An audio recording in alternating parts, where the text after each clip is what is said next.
Sad news about David Bowie passing. When I think of David Bowie, two quick things come to mind right off the top of my head. When I was a kid, Let's Dance. That was my first real adult album. I had like mini pops before that. And I remember sitting in our basement and listening to Modern Love specifically. I remember it was the first track on that album, and I just over and over trying to find the needle onto the album, back and forth, Modern Love. Absolutely love that track, and every time I hear it, I think about my childhood.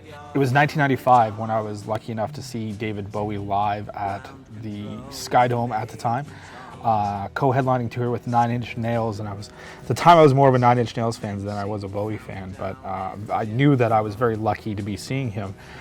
And I know that a lot of lead singers and frontmen, Mick Jagger, Freddie Mercury, run all over the stage and whatnot, but to see a man command a crowd the size of a Sky Dome crowd or a Rogers Center crowd by just standing at the mic was really something to behold. And I was really glad that I did get to see him live in concert. Growing up, my parents were big Bowie fans and would go see all the shows at the C&E Stadium that I'm sure most of you had seen as well.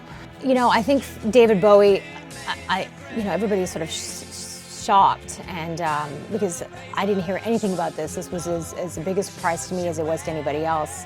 And I think that's what's most upsetting is we were just celebrating his birthday on Friday, talking about what a great man he is, musician, artist all around, and here we are days later mourning the loss of David Bowie, who was, I mean, has there ever been an artist who was as ever-changing, ever-evolving, always ahead of what was coming up next? And the other thing I think about with Bowie was his humor. In Extras, the show Extras with Ricky Gervais, where he sang that song Chubby Little Loser, I think it showed a whole nother side of David Bowie until up to that point I never knew existed. Funny guy, great scene, made me laugh out loud. There are only certain superstars, musical superstars in life that come around, you know, to see the Beatles at Maple Leaf Gardens, or, you know, to see, you know, these big Clapton or whatnot. To see David Bowie was really something special. I'm really, really glad that I got to see it. It's a really sad day. He was one of the good ones. I mean, a husband, a father. I mean, we know about Duncan Jones, formerly Zoe Bowie, his very successful son, director. But we also know that he has a young 15-year-old daughter that's mourning the loss of her father today. And, you know, all the philanthropic work he did, he's just, you know, David Bowie was one of the good ones, and we will miss him. He'll be sorely missed, David Bowie, for his music and his humor.